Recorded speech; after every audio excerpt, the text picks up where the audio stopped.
Urte asko pasa ditut makinak zuzenen konpontzen eta horrek lagundu dit makinak oso ondo ezagutzen eta datuak bertatik irtetzen diren datuak oso ondo ulertzen. Orain falta nun bultzada hori datu horien analisiek ondo egiteko oso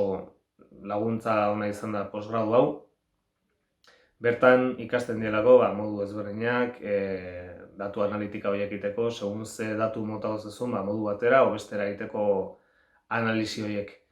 Gainera, posgradu honetan, proiektua sortzen denetik bukatzen den arteko pasu guztik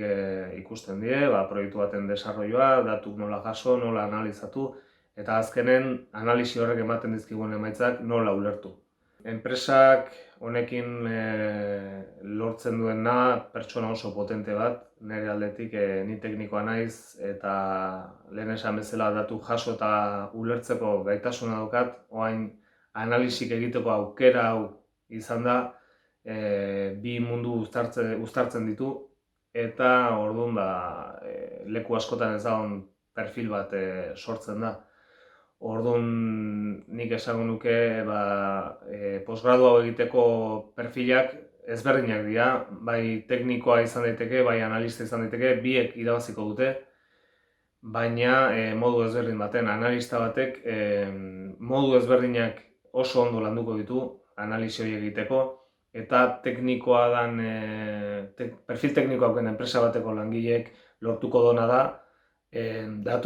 lortzen dituen datu horien ulermenaz aparte, analisia nola egin ikasi, eta gainera analisiak egiten dituzten enpresekin hitzeman hori izaten denean, elkar ulertzea, zer esan nahi duen, nola lortu nahi dituzten datu horiek, eta zer egin nahi duten datu horiek ulertzeko bata bestearekin. Gaur egun Industria 4.0